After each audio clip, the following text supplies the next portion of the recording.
We're in First Peter. Now, some of you, maybe you're reading ahead. Anyone read ahead in First Peter to see where we're going? You don't have to raise your hand, but I'll know it. Maybe you didn't come, because today is one of those awkward verses we're going to get to. First Peter is talking about how we live differently because of our faith. And, recently I was doing a family funeral, and I had a cousin say, they kind of want to check us out sometime. And, from the conversation, they were asking what kind of church we were and everything. And I was they said something about, they'd been in situations where churches were kind of very strict gender role, different things. I forget how they phrased it, and I thought they're probably going to come on this week, the week that I have to talk about something awkward. They didn't come, but if you're listening online, don't stop yet. Listen through it. Now some of you are wondering what is in First Peter, right? It's a. I don't know that I'll cover everything about this subject and topic. I really debated some things in my mind about what to bring in, what not to bring in, and I have way too many notes. And I don't really follow my notes anyway, so it's just a formality getting an outline together. We need outlines, though, because we had some funny things go on the other day in men's group. But following Jesus changes relationship. Today we're going to talk about the relationship between husband and wife. Now, will this still apply if you're not married? Like, can you exit now? Can you hit, X out of the thing? We're done with this. Yes, you might get married someday. Maybe you've been married. We're all affected by marriages, and so maybe you might need to advise others. So it's not something that doesn't apply to everyone. And so we're going to just jump right in because I've made it awkward enough introduction. 1 Peter chapter 3, starting in verse 1. And see, if you'd looked ahead, you'd know where we were going, right? It says, in the same way, you wives must accept the authority of your husbands. Then even if some refuse to obey the good news, your godly lives will speak to them without any words. They will be won over by observing your pure and reverent lives. Must accept the authority of their husbands. Now the NIV says, be subject to. The ESV, I know some of us in our Bible say, it says the big S word, submit. I just said the S word in church, and all the husbands said, amen, and all the wives went, angry face. No, it's an awkward topic in a lot of ways, and it's funny because here's the thing, men who are eager to yell yes on this part sometimes aren't so eager in the other submission verses before this when we talked about submitting to government. Submitting to your employer. But when it kind of selfishly applies to us, we're like, amen and women. No, just kidding. I don't want to open that can, but I kind of do later. Anyway, some of you know. Anyway, so what does it mean? Now, just at the outset, what does this mean? Does not mean that there's the inferiority of women. Just throw that out there. Even Jesus submits to God's will. Doesn't make him inferior. He is God. Women do not have to submit to all men. It says to your husbands. I think people take this too far. I'm getting some nods even from men. Oh, that's great. It doesn't mean you have to abandon your faith if your husband asks you to do something. We'll see that's kind of an issue possibly here. 1 Peter 1 said, you have obeyed him, Christ. First, in verse 14, in chapter 1, it says, you must live as God's obedient children. 1 Peter 1:22, you were cleansed from your sins when you obeyed the truth. And so our obedience is to God. And so sometimes when you're in a marriage relationship, the things your spouse may ask you to do are kind of pushing in the wrong direction. And it doesn't mean you'll always have to agree with each other and never have a point of view, because I think a lot of men take this verse, just submit, woman, and I'm going to drive this car right off a cliff because I'm an idiot. But it doesn't mean that there's no biblical recourse when things go wrong. I think one of the worst reunion moments. I was talking to someone at who I'd gone to school with, or at a reunion talking, and they said something. They said that they'd recently divorced. And it was a woman, and they're like, I know, kind of know what I do now. I know you wouldn't approve. And they told me why they left, and I was like, I absolutely approve. It's not, because you can't be a jerk, you can't be abusive, and expect people to stay in a relationship. And I've heard terrible stories of Christian leaders who gave women advice to stay in relationships that, one, the dude who gave the advice should be throat punched. And I will personally come throat punch the husband if he do those things. So women, take my number down, We'll show up, little deep water posse with some guys that need to talk some sense into a man. Because, anyway, that's calling for violence, but it'll happen, but we won't talk about it. No. And so what does it look like in marriage today? Here's the thing. Peter leaves the specifics of it kind of out, doesn't he? He just says, kind of be subject to or submit, and he kind of moves on. And I think Peter's concern here is it says, even if some refuse to obey the good news. And what happens is there's a problem, because in the ancient world, generally, the wife kind of had to, it was sort of the virtue of the day was to submit to their gods and do whatever they want. You're supposed to even give up your friends, which is like, not a good idea. There was just some cultural things going on there. And so, it complicates things because there's two different faiths in the household. And Christians weren't loved in the ancient world. They were considered atheists because they didn't want to worship all the other gods and things. And, it is awkward sometimes when you're in a relationship where the other person doesn't believe like you, right? I've had people come to me, I had a friend come to me, and they wanted me to do their wedding, and as I kind of asked them some questions, they were like, yeah, he's this religion, I'm that religion. And I'm like, it is not going to work. I can't do that. Because I have some, requirements about who I'm allowed to marry, yada, yada, yada. We can talk about that later. But one of the big things is, if you're of different faiths, I know this is not politically correct in America, but it makes marriage hard. Marriage is hard. Marriage is hard when you're of the same faith and same values. You throw another faith in there, and it becomes really difficult. And so Peter's kind of addressing that situation. Problem is, wife gets saved, made right with God, and things kind of, it complicates things in a marriage relationship, because you're both rowing in different directions in a boat, right? You ever go in a canoe and some of you, I've seen people get in a canoe and one person's paddling one way and one's the other. And I grew up canoeing and boating and all kinds of stuff like that. So I'm looking at some people. I'm like, seriously, come out to our house. We live on a lake. Some of you can see the lake really easily now because all the trees are gone because of the tornado. But people get out there and they paddle in circles, and I laugh because I'm like, do you seriously not know how to paddle canoe? But they haven't been experienced. And so marriage is like that when you're kind of two different faiths. And it says here, won over by observing pure and reverent lives. Godly lives will speak even more than words at times. Words are important. We do want to share our faith and what we believe. But if we act like jerks, no one wants to hear about Jesus. Do I have to say that again?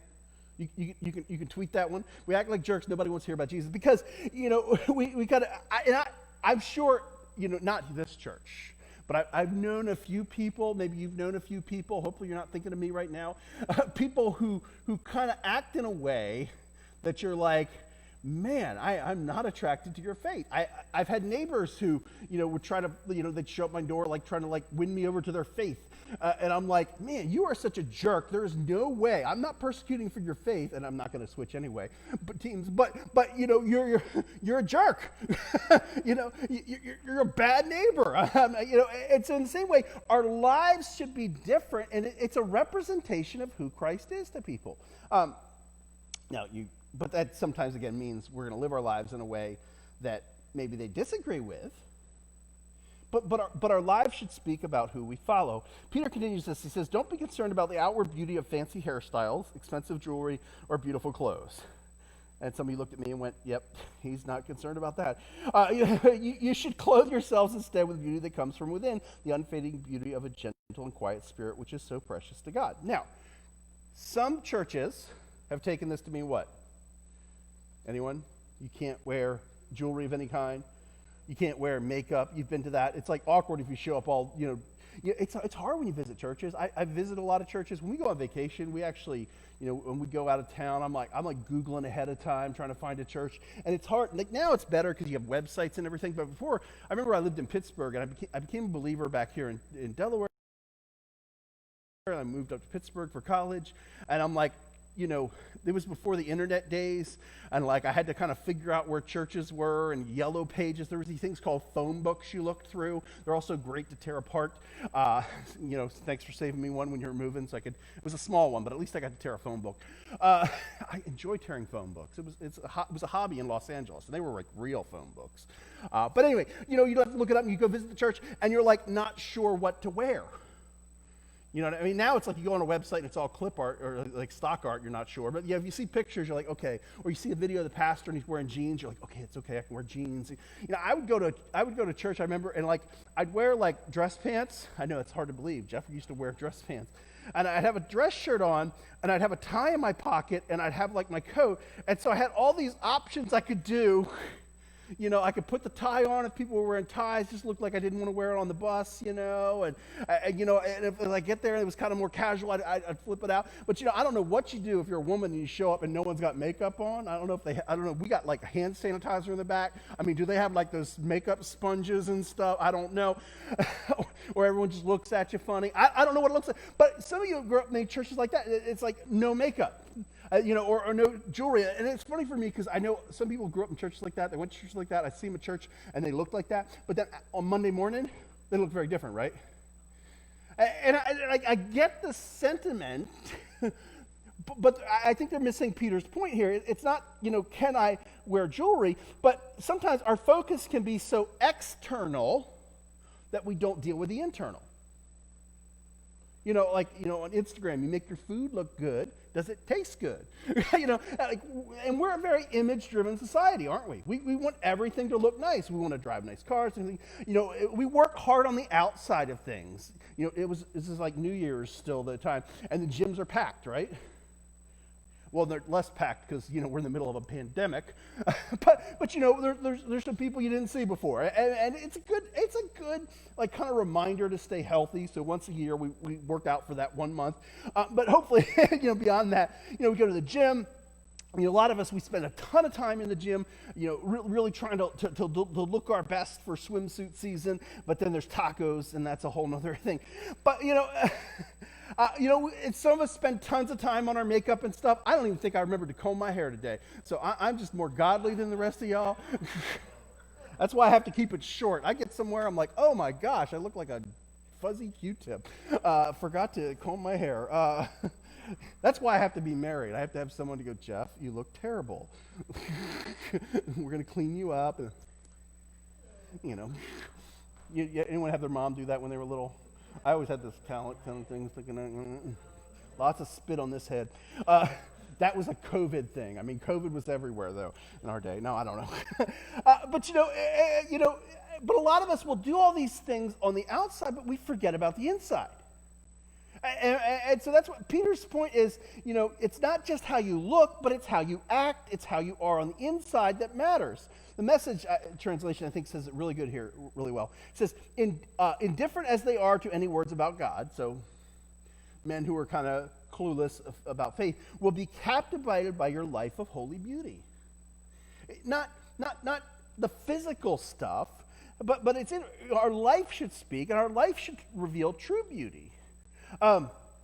So can a woman wear makeup? Bottom line, old saying, if the barn needs painting, paint it. And all the women said, you just called me a barn. It's okay. It's like vintage and patina. Some of you got more patina. No. He said, your old saying, if the barn needs painting, paint it. But here, just make sure you furnish it with holiness. Just make sure you decorate it with character. And so, it's not that you have to stop the external. It's okay to look good. Some of you dress nice. Some of you, dress like me. But it's about good character, not just good makeup. It's not just about the bling, but it's how we're living. We want to be sure that we live lives that are holy and attractive. Um, I had this question myself. It's like, do you put the same effort or priority into cultivating your soul as in cultivating your look every day? I mean, some of us will spend a lot of time in front of the mirror, right? We only have like really one bathroom in the house, so we had two, but I never hung a mirror in the other one. It's because I'm just so holy. No, it's because I never got around to it. Should probably do it. It's sitting there, but I've always got another project to do in the house. Anyway, what are we trying to cultivate in ourselves? Verse 5 says this. This is how the holy women of old made themselves beautiful. They put their trust in God and accepted the authority of their husbands. For instance, Sarah obeyed her husband Abraham and called him her master. You are her daughters when you do what is right without fear of what your husbands might do. Now, I'm just going to say, have you ever read the story of Abraham and Sarah? Some of you have, like you've been around the church for a while. It's in Genesis. First time I read the story of Abraham, I was a little surprised. You know what I mean? Because, you think of patriarchs as like these holy, nice people, and, they were godly examples. They were godly examples of faith, but they had some problems. They're big fat liars, most of them. And there's this story, and it's like Abraham's like, coming in someplace, and he's like, man, Sarah, you are good looking. People are going to kill me to get to you. So why don't you just say you're my sister? Which is kind of true anyway, because you're my half sister. That's a whole other sermon. But, he kind of, and she kind of goes along with it. And it happens twice. It's a crazy story, right? And so he wasn't perfect, but still submits. That's the example we have. And so here's a good. Now we get to husbands. Husbands, the same way. You husbands must give honor to your wives. Treat your wife with understanding as you live together. She may be weaker than you are, but she is equal partner in God's gift of new life. Treat her as you would, as you should, so your prayers will not be hindered. So give honor to your wives. Now, the men who, like when I said that, might underline or highlight submit. I don't know. A lot of us don't have physical Bibles anymore. We have, I don't know if you have a shared app and you're like, or you're sneaking into your wife's, Bible, if she does devotions. I know where my wife's Bible is. I'm like highlighting submit, underlining, some of you doing that. I hope not. But you better underline this part too, which is, give honor to your wives. And the problem that, if you have to demand submission from your wife, if you're like, woman, submit to me, there's a problem. Because you're probably not the kind of guy that you need to be. Are you honoring your wife? It's weaker now. That was had about social standing, because we got some strong women who like to lift some weights here. I've been at CrossFit some days, and like some days you're like, yeah, I'm the man. Like they made the workout for me. It's like, deadlifts and overhead pressing. And I'm like, yeah. And the next day they do like every movement I can't do, and some woman kicks my butt. So it's not talking about that kind of stronger, but it's generally it's social standing. It's an equal partner in God's gift of new life. Now, this is a big deal. Women's roles changed throughout history in most cultures, but it really they weren't considered equals in Greco-Roman culture. This is a big deal. Equal partner in God's gift of new life. Christianity changes the status of women. Both are created in the image of God. We're created in the, and so, it's like you think about things like this. So husbands, is this if you have a Christian wife? Is this if you have an unbelieving wife? If you're kind of maybe someone who's like Christian in name but doesn't really practice it? Yeah, all of the above. Because again, my behavior is not dependent on the other's behavior in life. Because, we don't say, I posted, treat others as Chick-fil-A has treated you. I got that from, which I got that from someone, but it's just funny. It's good. But I don't teach my kids to treat others as they've been treated, because I can't control how others act to me, but I can control my reaction. And as believers and followers of Jesus, that our concern is, we're responsible for how we act, despite how anybody else acts. And Today we submit to the government, but we also live under a government with a mechanism to change things. We submit to our employers, and we submit in marriage, and it probably looks a lot different today for most of us than it did in the first century.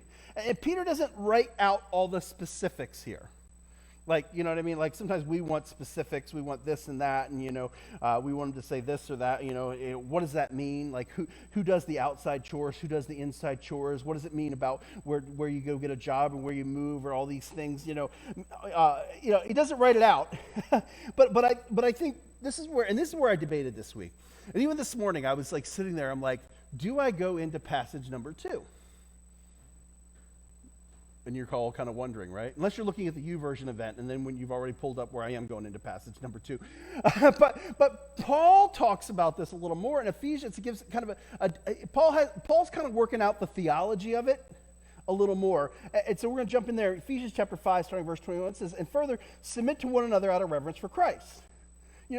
Submit, again, that word, because Christianity is inconvenient, because, we have to submit to one another. And humility, it takes humility. It's hard to submit to other people, right? Because I'm wrong, I'm right, and they're wrong. You probably think, yeah, Jeff's wrong, and I'm, we tend to be, I don't know about anybody else, I'm an American. I don't know if you knew that, I'm not Canadian. But, not that there's anything wrong with being Canadian.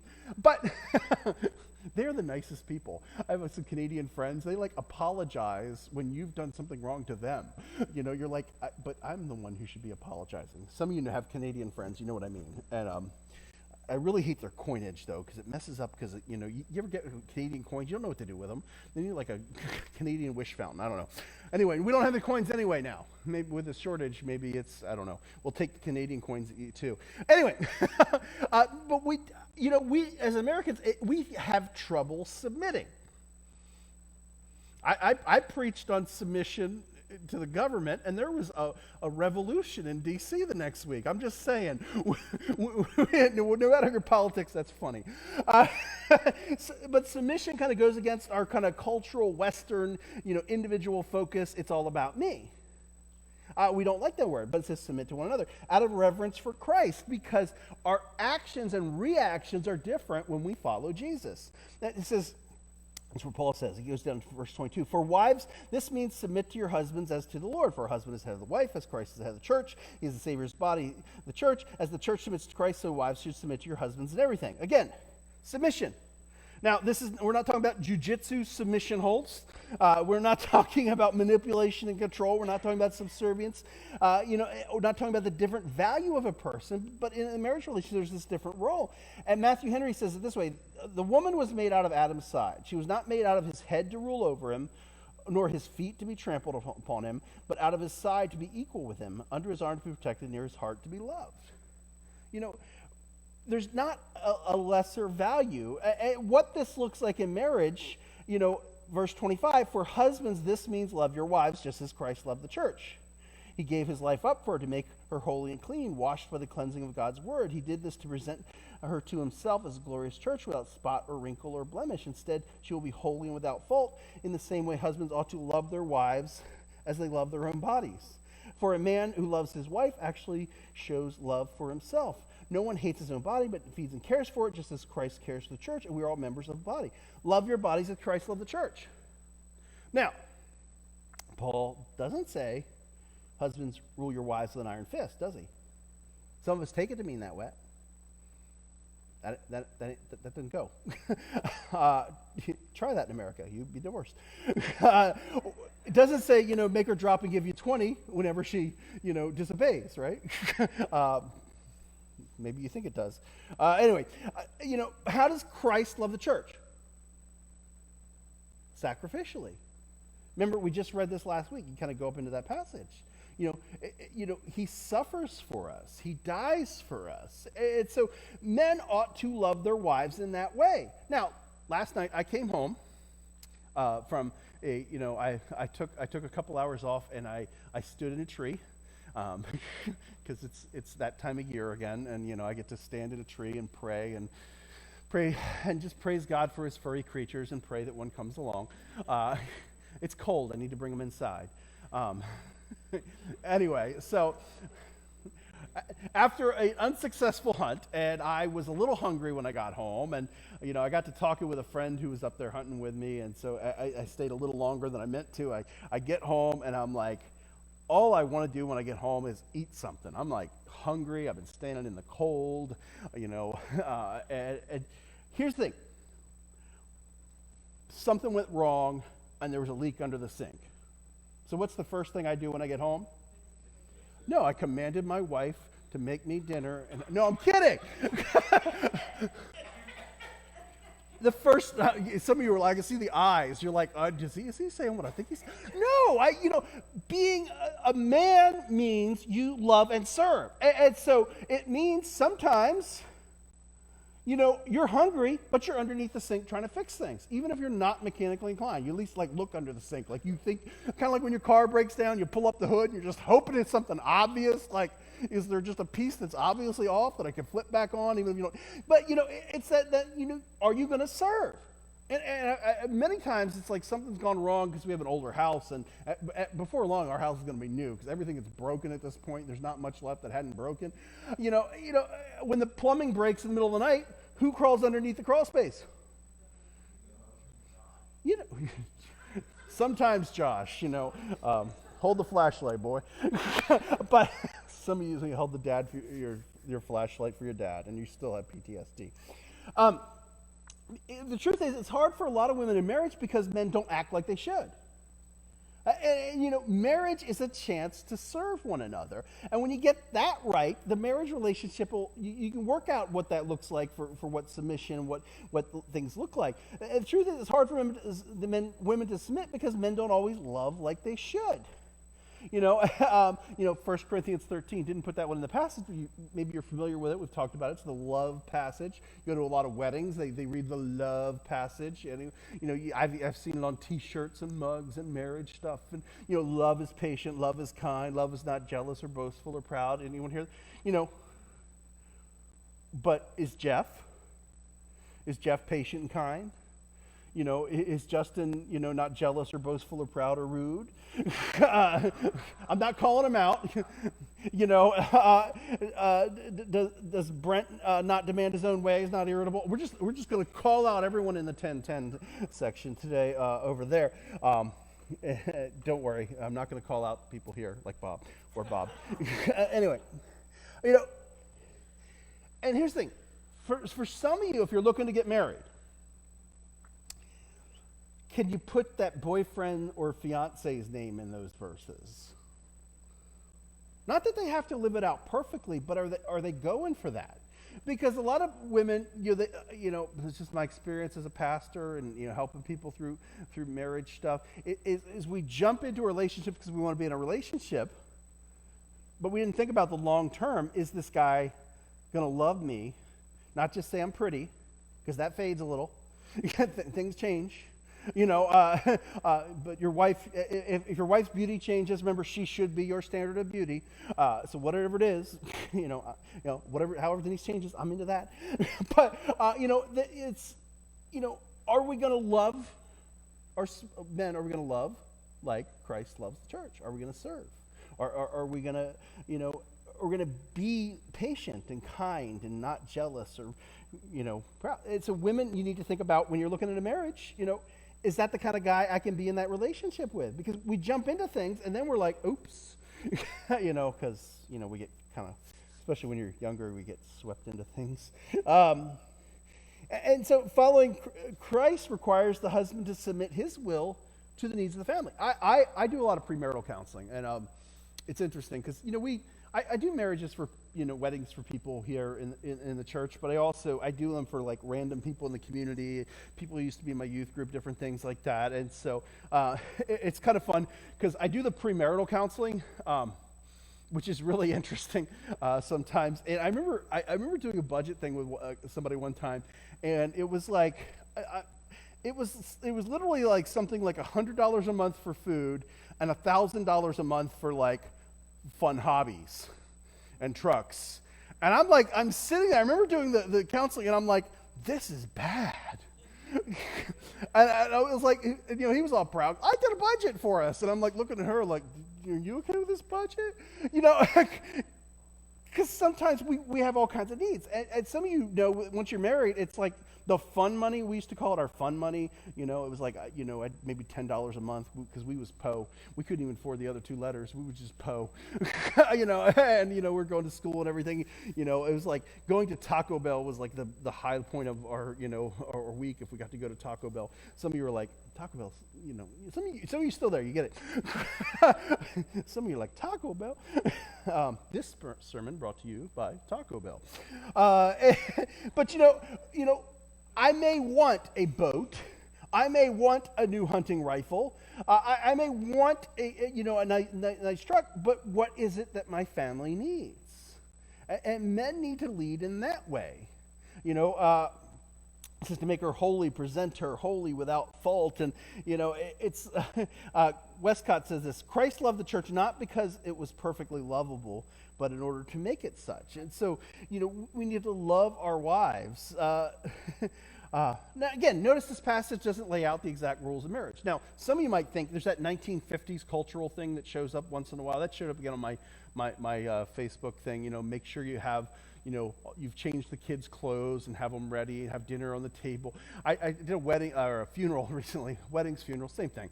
But I did a funeral recently, and the woman, it was okay. She had the dinner ready at 4:30 every day for her husband. That is awesome. It's probably unrealistic for most of us today because we're often both working. Culture changes. And who should make coffee? The men, because Hebrews, but I think culture changes, but you have to work out some of that stuff. And I think if you're going to get married, that's where the premarital comes out, because you look at, how is this marriage relationship going to look? It's not just, oh, we're in love. That's nice. But, love fades a little bit. Love's a decision. It's not always just a feeling that sweeps up, but you have to work on these things if you're going to have a Christian marriage. And if you're going to be a Christian man, I'm going to lay in on the men again, are you going to love and serve? Or are you just about being served? Because you're missing out. So the scriptures say, man leaves his father and mother, joined to his wife, and the two united as one. This is a great mystery, but it's an illustration of the way Christ and his church are one. So again, I say each man loves to love his wife as he loves himself, and the wife must respect her husband. Love his wife as he loves himself. It's true. Again, it's hard for most women to submit to his leadership in marriage because men don't always love like they should. We're selfish. I've told this story before, but I'm going to tell it again because it's a good one. I distinctly remember Denise and I were having a spirited discussion about my behavior. It was early in marriage when I hadn't figured everything out and been the perfect husband that I am today. But I still remember, some of you are, no, I'm kidding. I'm not perfect, but I'm a little more humble. But I remember we were having this discussion, and I still remember distinctly, she said, "You are so selfish." And I was like, "I am not." And then I kind of honestly, I prayed about it. And I was. I didn't think I was. I was always going to help other people and everything, but it was kind of on my terms and different things, and I wasn't thinking about her when I'd go volunteer to help somebody else. And, I kind of had to realize I was selfish. And hopefully that's changed our marriage, right? That awkward moment, she's like nodding yes. No, she said no. No, don't look up. No. It wasn't because, I was because I thought of myself first. And again, humility is not thinking less of yourself, but thinking of yourself less. It's easy. And, here's the thing. The truth is, in marriage in America, there are problems. There's abusive husbands, there's jerk husbands, there's ungodly, there's lazy, neglectful video game husband. I literally have known people who the husband just plays video games, and the only time he gives the wife attention is when he wants intense fellowship. Since we're keeping it PG-13, Christian marriage is not that we agree on everything. But, my wife and I disagree frequently. We work to come to an agreement. Doesn't mean leaving your brain at the altar. Some people have men have to do the budget. If men have to do the budget in my house, it's a bad thing. Like my wife is just much. Some of you are nodding because you understand. You have a spouse who's good at numbers. My wife is much better at numbers. We look like better than we are financially because she knows how to save a penny. We're cheap. We're definitely thrifty. Thrifty. There's a more positive spin on that. It doesn't mean that you don't try to influence the husband. It's kind of when it's funny because I think a lot of arguments happen in the car. Anyone? No, you don't want to admit it. Some of your kids are looking. No, but you're in the car and sometimes you ever the backseat driver thing. I actually appreciate my wife going, "Hey, you need to watch out for that," right? Because, we're supposed to be partners in this. And that even means driving because there's some things maybe I didn't see. And I have to be humble enough to go, "Oh, you're right, I didn't see that." Or, "No, I saw that, but I'm good still." Or, and there's always that argument about whether you're braking too soon or not. Anyway, we're braking hard enough. Anyway. And some of us, you don't even let the other person drive, but that's another. It doesn't mean living or acting in fear. There are abusive situations where you just got to get out. It doesn't always mean doing everything that the person says. 'Cause again, our faith is important. We don't go against that. We don't do illegal things. And there's a Christian marriage blog, and it said this: Christian marriage doesn't mean ignoring problems. If a husband's having an affair, using porn, flirting with others on social media, got to confront him. And you can pray, but sometimes you need to have that conversation. Abuse. If a husband's abusive physically, sexually, verbally to you or your children, seek help. Like that's not. Again, there's always this whole list of what I don't mean in a sermon that I think of, because I think people mishear things, and many in our culture have given really bad advice. I literally heard someone say that a woman's in an abusive relationship, you go home to submit to him and hope he comes to Jesus. No. We'll have that conversation on the side. Sidebar, I'm going to hit him with a bar. No.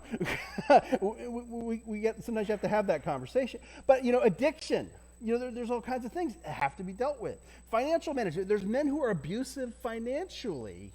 Yeah, I've seen this more and more where, they're abusive and then they've kind of separated their finances in a way that you can't leave. And that's a whole nother conversation. The truth is marriage is hard. There's a man comes home to tell his wife he invited a friend from work over for dinner, and she's like, "Are you crazy? This place is a mess. We don't have anything in the fridge. The kids are screaming."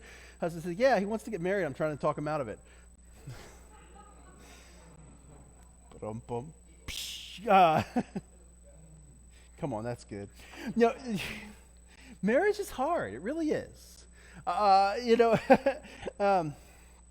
But marriage is hard work, and it's hard work to get to the good stuff. Marriage is also this beautiful relationship. I wouldn't trade it for anything. I wouldn't trade my wife for anything. I like her. I'm going to keep her as long as she keeps me. No. It's hard work, but it's hard work to get the good stuff. It's like, anyone ever play Tekken?